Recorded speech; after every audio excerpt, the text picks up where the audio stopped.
भाषा का क्या होता है, क्षेत्रीय रूप होता है, मतलब ये सीमित क्षेत्र में बोला जाता है। इसका प्रभाव क्षेत्र भाषा की अपेक्षा सीमित होता है, मतलब भाषा दूर दूर तक बोली जाती है एक ही भाषा, और बोली क्या होती है, थोड़े थोड़े दूर तक बोली जाती है।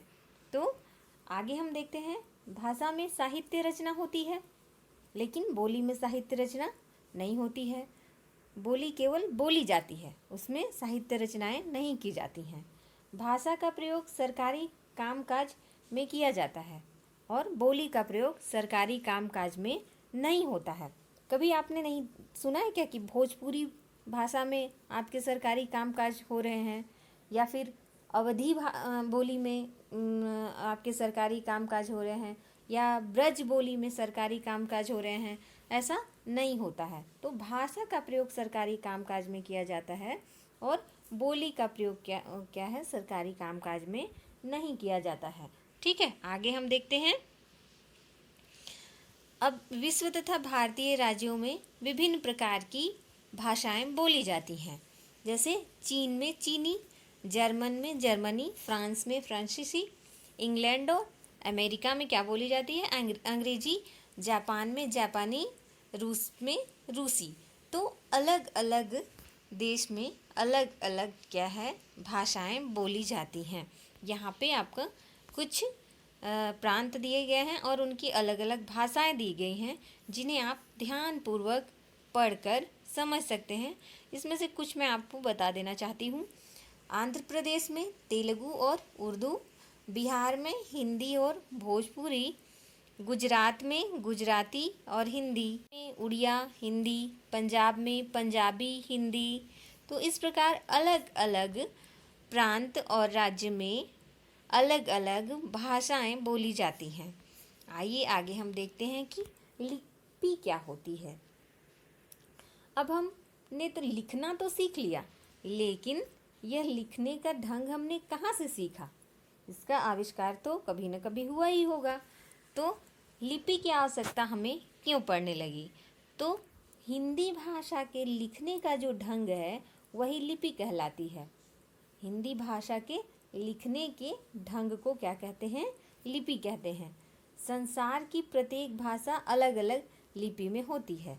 हिंदी, नेपाली, संस्कृत, मराठी भाषाओं को देवनागरी लिपि में कहा जाता है। अलग अलग जो है भाषाओं की अलग अलग लिपियां होती हैं। हमारा जो लिखने का ढंग है वही लिपि कहलाता है। यहाँ पे दिया हुआ है, देख सकते हैं आप कि भाषाएं और उनकी लिपियां दी गई हैं। हिंदी की क्या है? देवनागरी है। उर्दू का फारसी, संस्कृत की देवनागरी, पंजाबी की गुरमुखी, अंग्रेजी, रोमन और गुजराती की देवनागरी। तो आप यहाँ देख सकते हैं कि संस्कृत, हिंदी और गुजराती, इन तीनों भाषाओं की जो लिपि है वो क्या है? देवनागरी है। इस प्रकार आप आसानी से याद भी कर सकते हैं कि इन तीनों भाषाओं की क्या है, जो लिपि है वो देवनागरी है। आगे हम देखते हैं। अब व्याकरण क्या होता है? आपने तो पिछली कई कक्षाओं से आप व्याकरण पढ़ते आ रहे हैं, लेकिन ये व्याकरण होता क्या है? तो देखते हैं हम कि भाषा और व्याकरण के बीच क्या होता है? घनिष्ठ संबंध होता है। व्याकरण क्या करता है? व्याकरण हमें भाषा को शुद्ध लिखना, बोलना और पढ़ना और समझना सिखाता है। व्याकरण क्या करता है? व्याकरण एक शास्त्र है जो हमें शुद्ध लिखना, पढ़ना और समझना ये है सिखाता है। व्याकरण में भाषा को नियमित व व्यवस्थित बनाने के नियम हैं। अब हम जानते हैं कि हमें भाषा को नियमित और व्यवस्थित बनाने की आवश्यकता क्यों है। जैसे अगर हम एक उदाहरण लेते हैं कि छोटा सा उदाहरण से हम समझते हैं कि राम खाता है। ठीक है, ये क्या है? व्यवस्थित रूप है। अगर हम इसे करेंगे कि राम है खाता, तो ये क्या हो जाएगा? ये गलत हो जाएगा। तो व्यवस्थित रूप क्या हो गया कि राम खाता है। तो यह नियम हमें किसने बताया? व्याकरण के द्वारा हमें यह बातें पता चलती है। तो व्याकरण क्या करता है? भाषा को नियमित व व्यवस्थित बनाने का काम करता है। परिभाषा हम देख लेते हैं, जो कि बहुत ही आवश्यक है। व्याकरण वह शास्त्र है जो हमें भाषा के शुद्ध रूप का ज्ञान कराता है।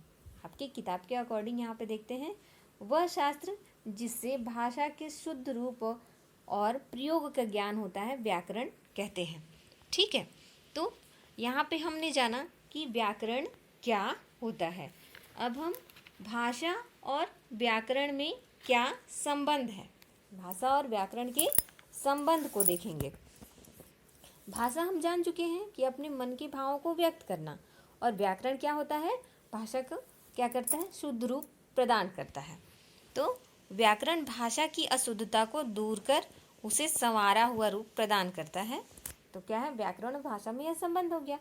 व्याकरण भाषा को निश्चित सीमा में ठीक है, और समय के साथ साथ भाषा में हुए परिवर्तन की व्याकरण समीक्षा करता है तथा उसके लिए नियमों की रचना करता है। अगर समय के साथ साथ भाषा में परिवर्तन हुए हैं तो व्याकरण उसके हानि लाभ को हमें बताता है, वह क्यों जरूरी है इस चीज़ को बताता है, और उसके नियमों की रचना करता है।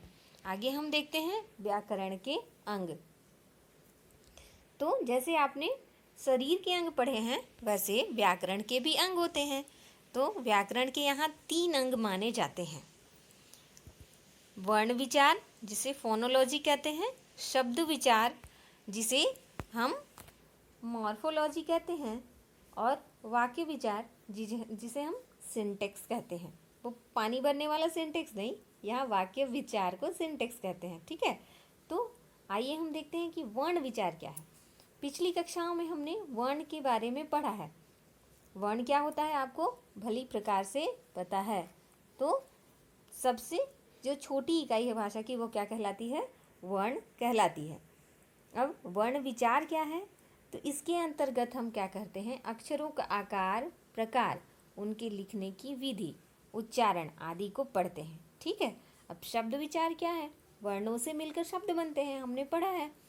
तो इसके अंतर्गत हम क्या पढ़ेंगे? शब्द के रूप, भेद, महत्व और उनकी उत्पत्ति, व्युत्पत्ति और बनावट। शब्द कैसे बने, उनका क्या महत्व है, उनकी उत्पत्ति कैसे हुई, उनकी बनावट कैसे है, ये सारी चीज़ें हम शब्द विचार में पढ़ेंगे। अब तीसरा आता है आपका वाक्य विचार। अब शब्दों से मिलके क्या बनेगा? वाक्य बनेगा। तो वाक्य विचार में हम क्या पढ़ेंगे?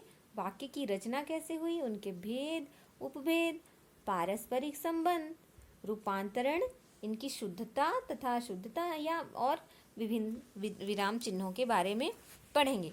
तो था आपका व्याकरण का अंग।